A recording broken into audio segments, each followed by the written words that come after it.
ایک اور آخری بات میں بتاتا ہوں. کچھ چھپی ہوئی چیزیں ہیں جو آپ کو پتہ بھی نہیں ہیں. وہ ہمارے ساتھ بھی ہو سکتی ہیں, آپ کے ساتھ بھی ہو سکتی ہے. سرکار غریب نواز رضی اللہ تعالیٰ عنہ کا باغیچہ تھا. ابھی آپ سفر پر گئے نہیں تھے. اس وقت آپ کا جو والد گرامی کا دیا ہوا باغیچہ تھا اس کی آپ دیکھ بھال کرتے تھے. لیکن ہوتا کیا تھا, دن بھر حضرت سرکار غریب نواز رضی اللہ تعالیٰ عنہ قرآن کی تلاوت کرتے رہتے. باغیچے میں بیٹھ کر تیزی سے قرآن پڑھتے رہتے تھے تنہا. لیکن ان کے ساتھ ایک الگ معاملہ ہوتا تھا. وہ فجر میں جیسی آتے تھے تو باغیچے کی پوری صفائی کی گئی ہوتی تھی. سارے پتے جو جھڑے ہوتے تھے, کچرا جو بھی ہے وہ سب جمع کر کے کوئی اٹھا کر کے ختم کر دیا ہوتا تھا. تو سرکار غریب نواز رضی اللہ تعالیٰ عنہ فرماتے ہیں میں روز دیکھتا ہوں کہ کون خادم ہیں جو میرا کام کر کے چلے جاتے ہیں, باغیچہ پورا صاف کر کے چلے جاتے ہیں. دیکھا, آس پاس والوں سے پوچھا تو کوئی آتا نہیں ہے. لیکن باغیچہ صبح بالکل صاف رہتا ہے, پورا کچرا جھاڑا ہوا ہوتا ہے.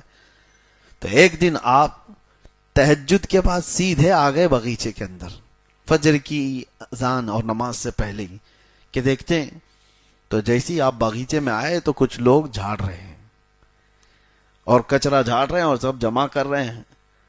تو سرکار غریب نواز پہچان لیے کہ کچھ لوگ ہیں ابھی میرے باغیچے کے اندر. تو آپ نے زور سے آواز دی کہ کون لوگ ہیں جو میری اجازت کے بغیر اندر آئے. تو کچھ لوگ چلتے ہوئے جھاڑو چھوڑ کر کے آئے. وہ انسان نہیں, وہ جنات کی جماعت تھی. وہ جنات کی جماعت تھی. قریب آ گئے اور کہا سرکار غریب نواز رضی اللہ تعالیٰ عنہ سے, ہم ہیں جو یہ صاف کر رہے ہیں. تو آپ نے پوچھا کہ میرے باغیچے کی یہ خدمت کس لیے کرتے ہو؟ توجہ, جس کے لیے میں نے بتایا. جنات یہ کہتے ہیں کہ سرکار آپ روزانہ قرآن کی تلاوت کرتے ہیں جو بیٹھ کر کے یہاں پر, ہم سن سن کر کے اپنی تجوید درست کرتے ہیں. ہم کو قرآن پڑھنا آ گیا آپ کی بلند آواز سے, قرآن پڑھنے کی وجہ سے. تو آپ ہمارے استاد ہوئے تو استاد کے گھر کا یا باغیچے کا کچرا تو صاف کرنا یہ شاگرد کی شان ہے. تو میں یہاں یہ کہہ رہا ہوں قرآن پڑھو, تمہارے گھر کے بھی کام جنات کر کے چلے جائیں گے.